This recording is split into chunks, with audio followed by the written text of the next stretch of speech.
broadcasting around the world. You're listening to the Mic Drop Club, hosted by Douglas Hammondishe. Message received. You do not need to know what you need. Just engage with the podcast feed. Providing weekly insights into cool stuff we've read, saw, did, or heard about what made us say, wow, eureka, damn, nothing is off limits. If it motivates and inspires you to reach your goals, then it shall be discussed. Featuring guest interviews from high performers and people of influence, and weekly awards for the best mic drop moment. This podcast is guaranteed to leave you pumped up for the week ahead. Don't just live life. Make life boom.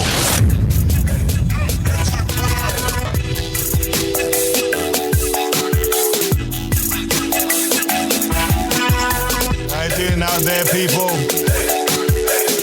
Hope you've had a productive week. As we are quickly moving to the end of the month, I hope you're making 2020 boom. Stay true to your goals, okay? Hang in there, people.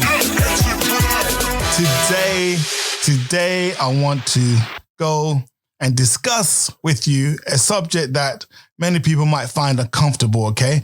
Then the title of this podcast is The Liars Amongst Us. And this is in relation to our CVs. Now, our CVs are what we use to demonstrate to a future employer our credentials, right?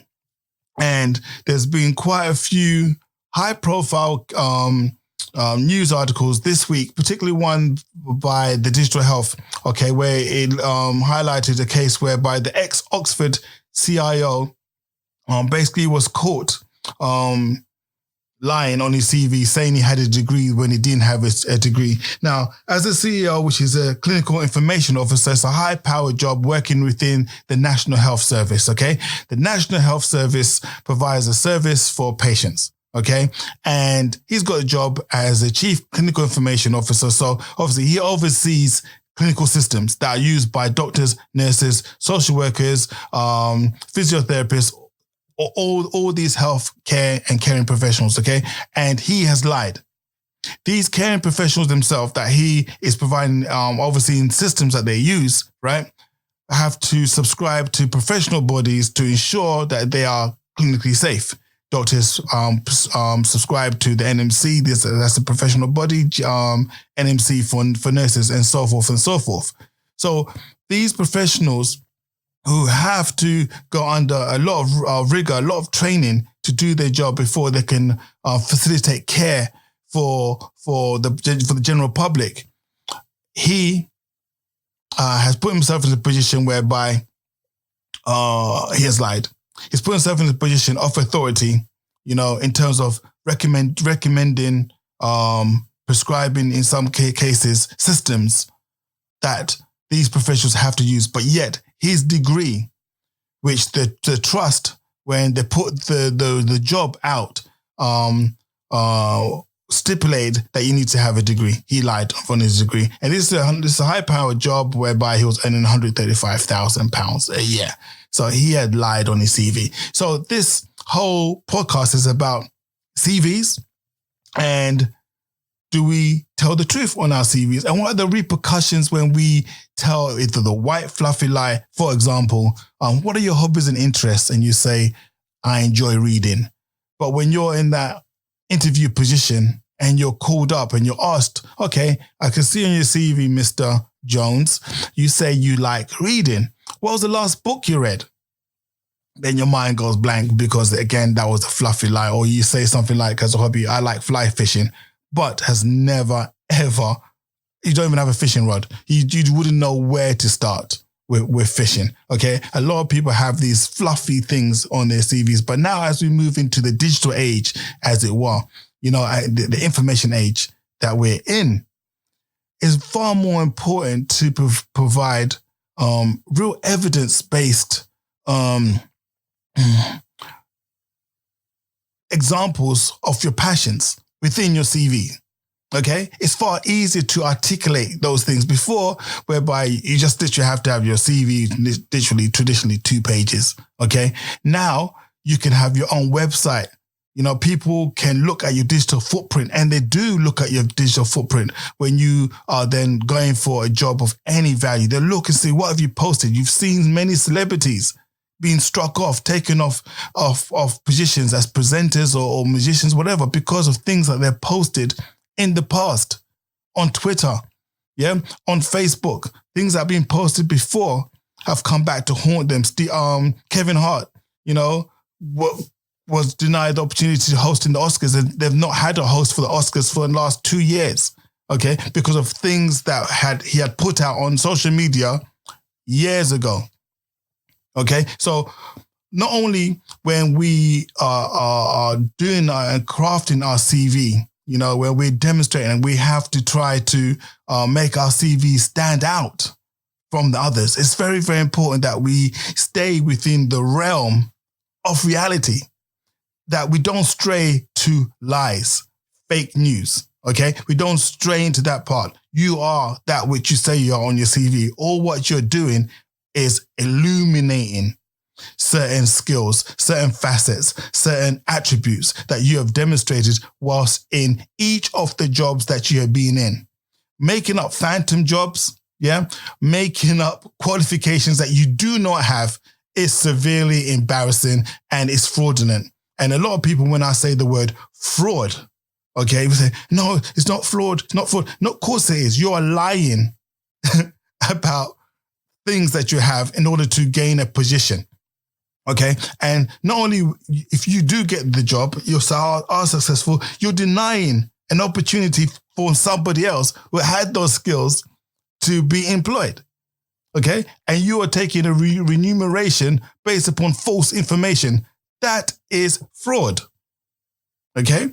That is fraud. That's what it's about. So you might say it's a white fluffy lie, but no, please look back at your CV, and really, really analyze it, because you don't need to be in that situation whereby you are then lying on your CV, outright lying. You don't. If there's ever a job, and it's happened to me quite a few times in my career, whereby I've seen a job go out, and I said to myself, oh my God, this is so me. This job is for me. This is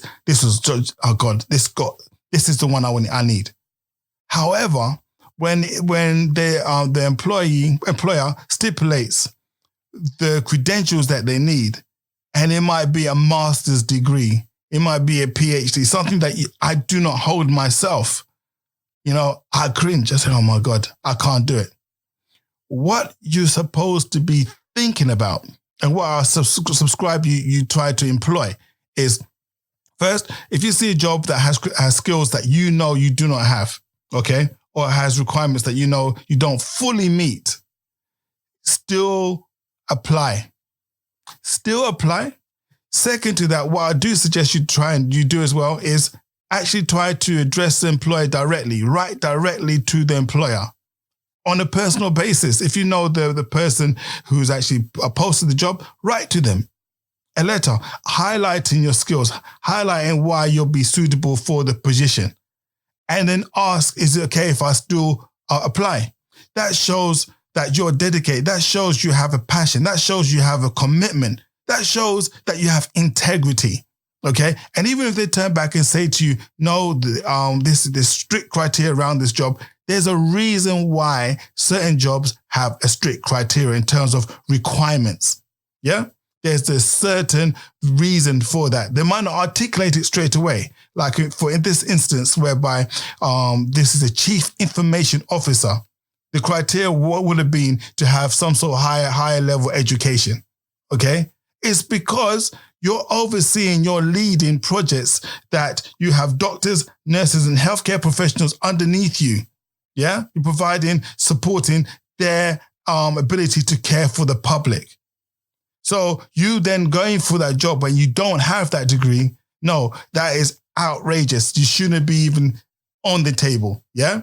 That is completely outrageous. This is not what it's about. So as we're going on, I'm by myself, but I'm in my zone. I'm here. I'm talking about these issues. Now, the effects that you have when you do that, okay, to yourself personally, just say, for example, you're in a post right now. Yeah. And you know you have lied. Yeah, you know you have lied. You're in the post already, and you know you can't resign. Yeah, you got to have some deep conversations with yourself. I will suggest you straight away modify your CV first of all, then have the conversation with your HR department. Because when you're in that post and you know that you have lied to get yourself the post, these are some of the traits that you will be exhibiting. You might not even know you're exhibiting them, right? But you will do, okay? You'll be involved in a lot more defensive practice maneuvers, meaning in a situation whereby you need to be demonstrating proper leadership, being on the offensive, being forthright about something. Yeah, you might be more defensive because you don't want anyone to get close to the fact that you don't have the degree. If you're in a position whereby you are positioned to employ others, can you imagine you have lied about your CV, yeah? But then now you're in a position whereby you are employing other people in your job. You know you've lied. So you might tend to not employ people that actually have the right skills because you might perceive them to be a threat. Okay, to yourself. You lose confidence. You lose credibility. You have this whole notion of fake it until you make it comes out all the time. And then though you might say that you have made it, the fact that you have faked it will always make you feel like a fraud. Yeah, I'm not a fan of that expression. I'm not a fan of the fake it until you make it. No, I hate that expression.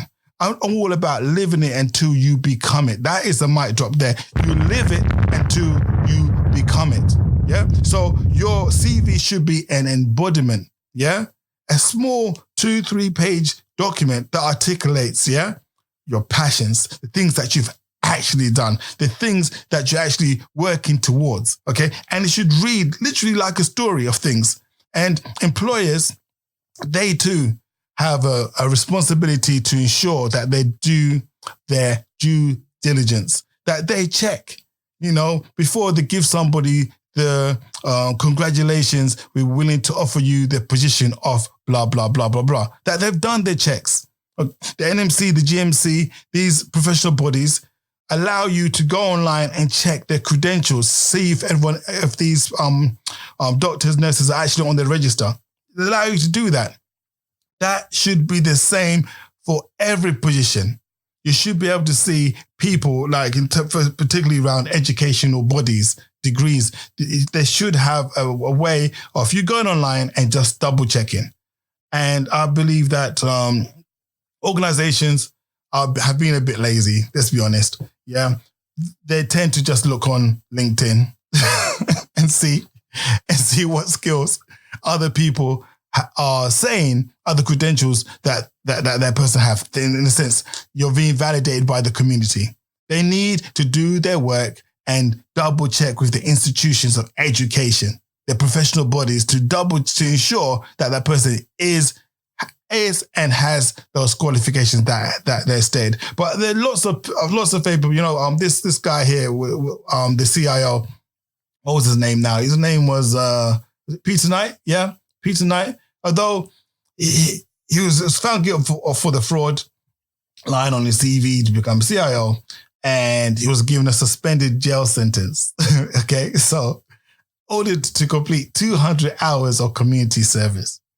Now, how embarrassing is that? You've gone from 135,000, yeah, to doing community service, and he probably, whilst in post, demonstrated some sort of credibility, some sort of proof that he's actually capable of delivering the job, but he lied. And lies could come back to bite you in the backside, in the rectum at some point in your career. So try and steer away from them. You don't really need that now in the digital age anyway, because you've got the ability to have your CV digitized in the form of your own website.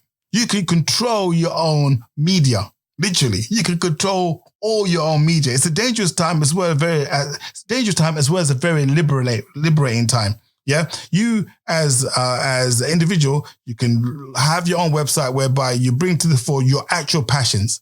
You show yourself fly fishing. You show yourself reading. You articulate those things that are dear to you. Your LinkedIn profile should contain maybe 20% in terms of 80% should be focused around your professional interests, and maybe 20% are focused on your individualism. What makes you unique? So when an employer looks online for your name, and he or she can see that you're a grounded individual. Your LinkedIn profile was not built by a robot, by bots. Okay, which a lot of people tend to do. Okay, a savvy and potential employer will look and see through those things. See, what have you been posting? What sort of papers are you writing? Okay, who are you as an individual? And they'll go to other platforms whereby the rule might change from, say, 60% all social, 40% professional, maybe from LinkedIn to Instagram to Twitter, Facebook. Each of these platforms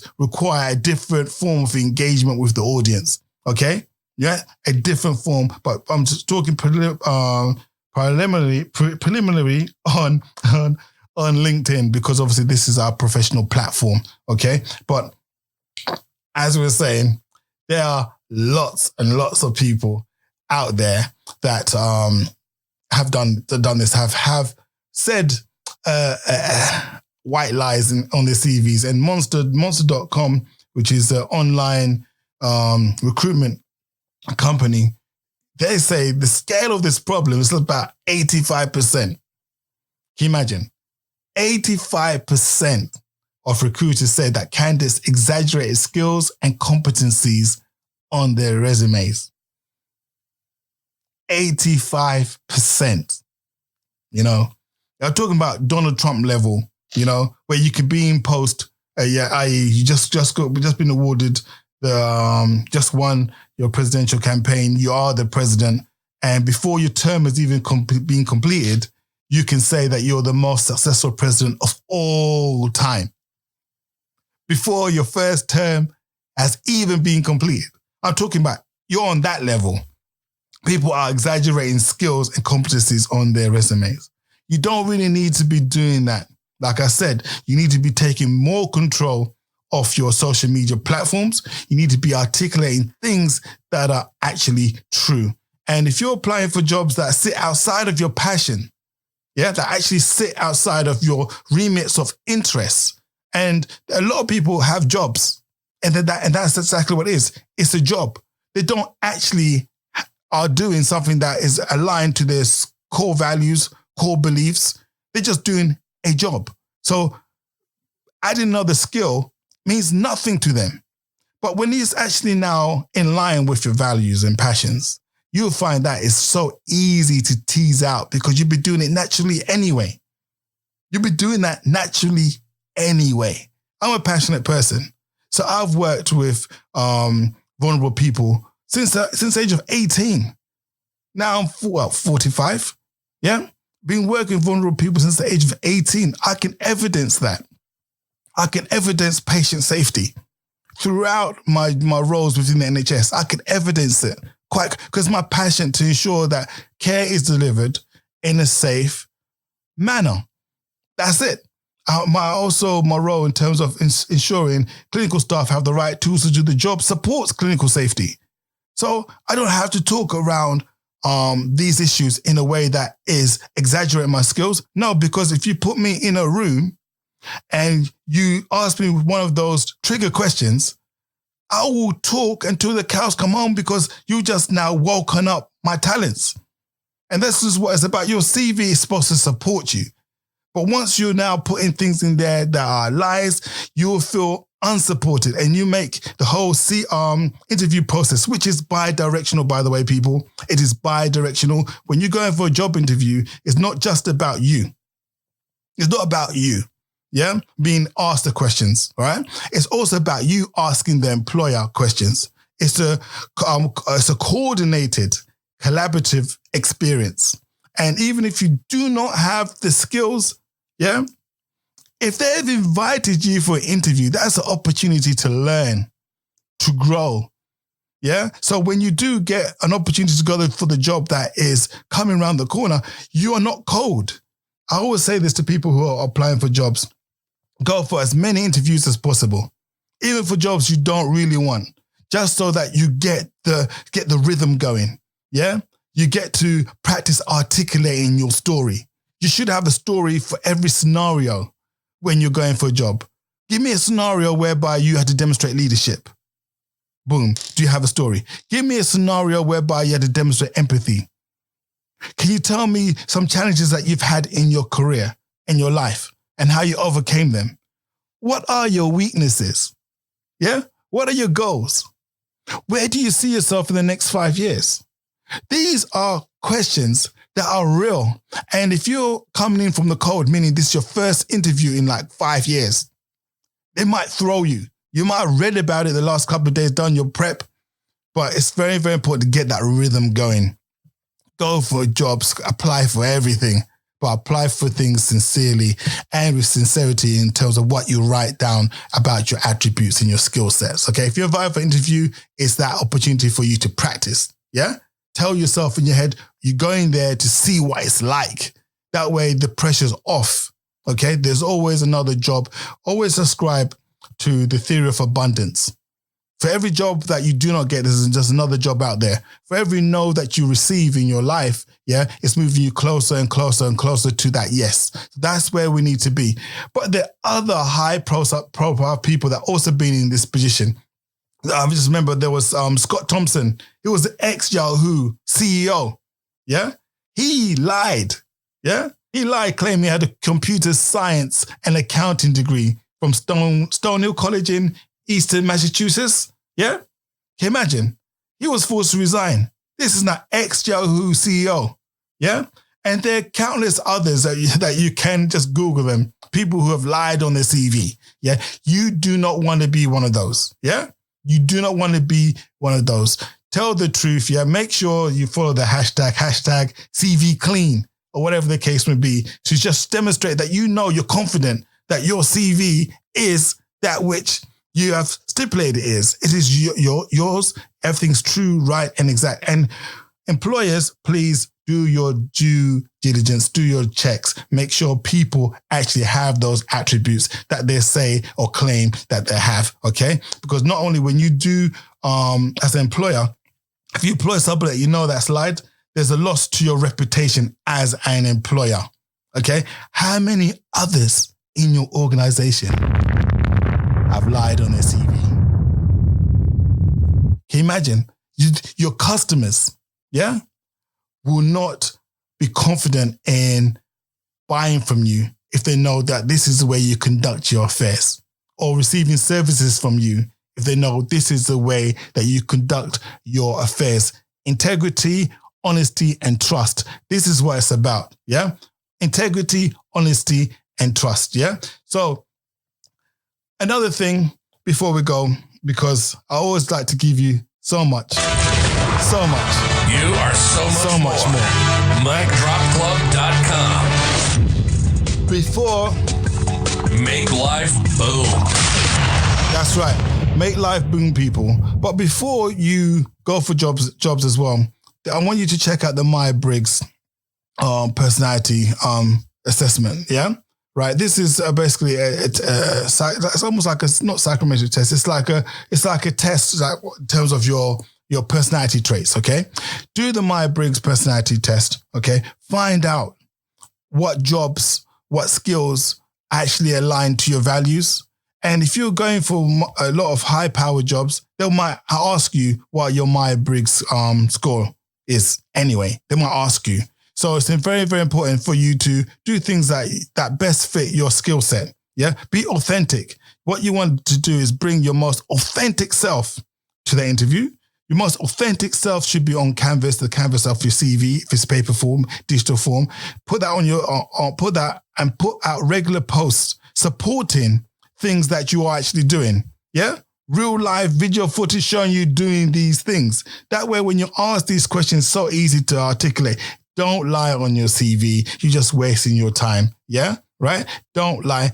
Please be credible. Yeah? Right? So your CV has and should, by the time you have digested and reflected on this one, survive, yeah? Or pass the Wonder Woman lasso of truth. That's where you go look at it. If those Wonder Woman's lasso of truth was tied around your CV, what would happen? Yeah? What would happen? Would it just crumble to dust because everything there was fake? Or will you stand up tall and be and strong and represent you. And that's what this CV is supposed to do. It's supposed to represent you in your most beautiful, authentic self. Okay? So no more fraud. Hashtag clean CV. This is Douglas Hamadishe from the Mic Drop Club. We out. Thank you for listening. Don't forget to check out micdropclub.com and get the show notes and useful links. Subscribe to the podcast. Don't just live life. Make life boom.